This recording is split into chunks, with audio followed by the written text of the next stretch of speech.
जीवन है तो लक्ष्य तो होंगे, यदि लक्ष्य है तो मार्ग तो होंगे, यदि मार्ग है तो बाधाएं तो आएंगी।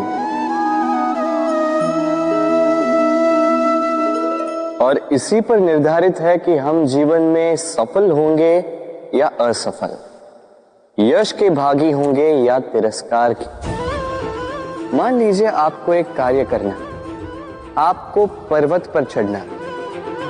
अब मार्ग के फिसलन आपको कई बार गिराए, चट्टाने आपको कई बार चोट देंगे।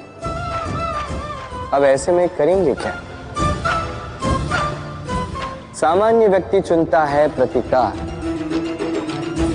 उस पर्वत को ही नष्ट कर देने का विचार करता है, उसकी नींव को ही खोद देने का विचार करता,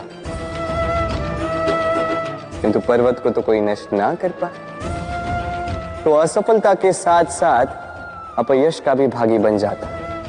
दूसरा मार्ग है परिवर्तन। यदि आप उस पर्वत को खोदने के स्थान पर उस पर सीढ़ियां बना दें, तो आप भी उस पर्वत पर चढ़ सकते हैं, कोई और भी उस पर्वत पर चढ़ सकता है, आने वाली पीढ़ी भी उस पर चढ़ सकती है, और यही आने वाली पीढ़ी सदा आपका यश गाएगी। इसलिए जीवन में प्रतिकार नहीं, परिवर्तन चुन, बदला नहीं, बदलाव चुन। आपकी ये बाधा आपकी मित्र बन जाएगी। राधे राधे। संसार में सबसे अधिक पवित्र माना जाता है गंगा जल को। कभी सोचा है क्यों?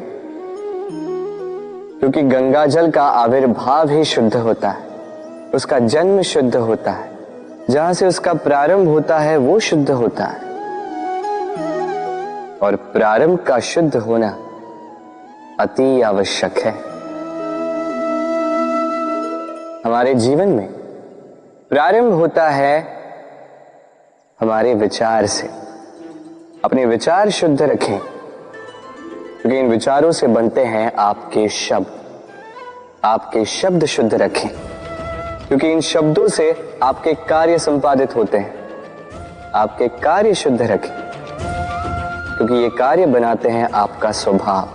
स्वभाव से बनती हैं आपकी आदतें, और आदतों से बनता है आपका चरित्र। और ये चरित्र संसार के समक्ष आदर्श के रूप में आता है। तो विचार से आदर्श तक की यात्रा शुभ तभी होगी जब आपके विचार शुभ होंगे। तो इस संसार में, इस जीवन में आपके विचार शुभ रखें, शुद्ध रखें। आपका मन प्रसन्न होकर बोलेगा। राधे राधे।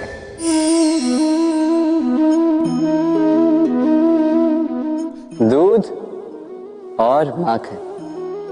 यदि मैं आपसे पूछूं कि इन दोनों में संबंध क्या है, आप कहेंगे सरल सी बात है, दूध से ही तो माखन बनता है। यदि मैं आपसे पूछूं कि इन दोनों में अंतर क्या है, तो कोई कहेगा एक तरल है तो दूसरा ठोस, कोई कहेगा एक जनक है तो दूसरी संतान।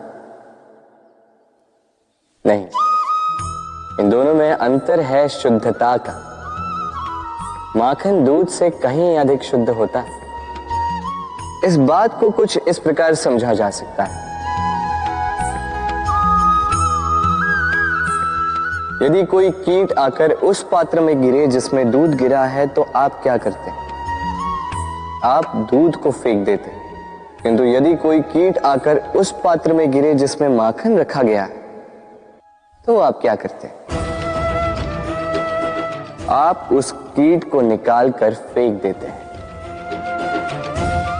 ये कीट मैला, ये कीट दूषित है। और यदि हमारा मन निर्मल ना हो, तो ये कीट हमारे मन को भी दूषित कर देगा, उसे मैला कर देगा। किंतु यदि हमारा मन माखन की भांति शुद्ध हुआ, तो कुविचार को स्वयं से जाना होगा। स्मरण रखिएगा, इस संसार में कीट तो रहेंगे, अब दूध बनना है या माखन, निर्णय आपका। राधे राधे। आपने जीवन में कभी न कभी किसी पौधे को जल तो दिया ही होगा।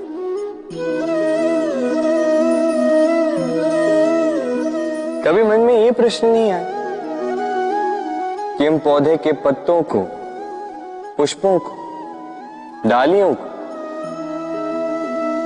उन्हें तो हम कभी पानी नहीं देते, फिर भी कैसे उन तक पानी पहुंचता, फिर भी कैसे वो जीवित रहते। आप कहेंगे सरल सी बात है, ये कैसा प्रश्न पूछ रहे हैं। जड़ को पानी दो तो वो पौधे के अंग अंग तक अवश्य ही पहुंचेगा, है ना। कुछ इसी प्रकार होते हैं हमारे कर्म, हमारा प्रेम। यदि निश्चल भाव से कर्म करोगे, सेवा करोगे, तो किसी न किसी रूप में स्वतः परमात्मा तक पहुंचेगा ही। आत्मा के भीतर से प्रेम करोगे, स्वतः छलकेगा ही और दुगना लौट कर भी आएगा, इस पौधे की छाव की भांति। तो मन और आत्मा से कर्म करें, मन और आत्मा से प्रेम करें, आनंद ही आनंद होगा। राधे राधे। इसे कौन नहीं पहचानता, ये है रोटी। यही तो है वो कारण जिसके लिए मनुष्य दिन रात कड़ा परिश्रम करता है। ऐसे देखा जाए, यदि ये रोटी यूं ही मिल जाती तो मनुष्य कदाचित कुछ कार्य ही नहीं करता, कष्ट नहीं करता, जीवन में परिश्रम ही नहीं करता। वैसे एक बात तो है, ये रोटी केवल भूख ही नहीं मिटाती, जीवन की बड़ी सी बड़ी सीख दे जाती। अब तनिक सोचिए, ये रोटी आपको स्वादिष्ट केवल तभी लगेगी, ये रोटी आपके स्वास्थ्य के लिए अच्छी केवल तभी होगी, जब ये दोनों ओर से ठीक से सेकी जाएगी, है ना। हमारे जीवन में संबंध भी कुछ इसी प्रकार होते हैं। यदि दोनों ओर से अच्छे से निभाए जाए तभी आपको आनंद देते। इसलिए केवल पानी के लिए आतुर न रहे, लौटाने में भी विश्वास रखें।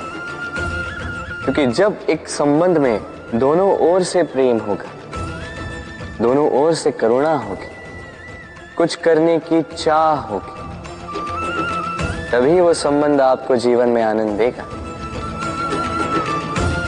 तो जब जब रोटी खाएं, स्मरण करें कि आपको आपके संबंधों को भी इसी प्रकार मधुर बनाना है। मन प्रसन्न होकर बोलेगा, राधे राधे। वर्षा में कई बार आपने इंद्रधनुष देखा होगा, सतरंगा, मन भाव। पहला प्रश्न, ये इंद्रधनुष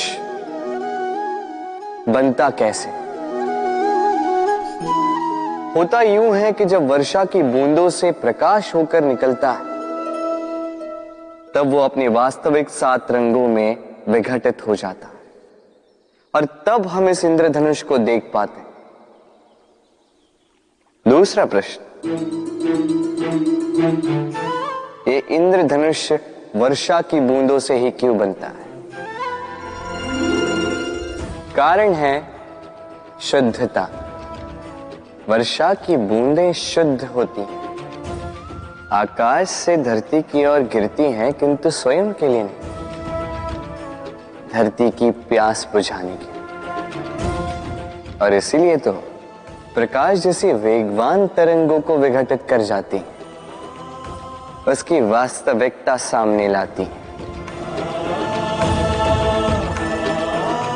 यदि आप भी शुद्ध मन से परोपकार करोगे, औरों के लिए जियोगे, तो विश्वास कीजिए, कोई आपको छल नहीं पाएगा। बड़े से बड़ा प्रहार टूट जाएगा यदि आपके मन में प्रेम की शुद्धता।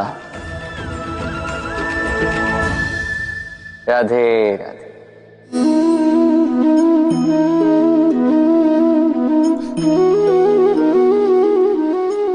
आइए, आज आपको एक कहानी सुनाता। एक बार एक नेत्रहीन व्यक्ति गया मंदिर ईश्वर के दर्शन प्राप्त करने। अब जब वहां उपस्थित लोगों को यह ज्ञात हुआ कि यह व्यक्ति नेत्रहीन है, तो कुछ लोगों ने उसका उपहास उड़ाना प्रारंभ कर दिया। वो जिसकी स्वयं की दृष्टि ही नहीं, क्या करने आया होगा यहाँ? कदाचित ईश्वर से शिकायत करने आया होगा कि क्यों आपने मुझसे मेरी दृष्टि छीन ली। किंतु इन सभी बातों से उस नेत्रहीन व्यक्ति ने स्वयं को पीड़ित नहीं होने दिया। वो मुस्कुराया और उसने केवल एक बात कही, माना कि मेरे भाग्य ने मुझसे मेरी दृष्टि छीन ली, किंतु मैं अभागा नहीं, क्योंकि मेरा ईश्वर वो मुझे देख सकता है।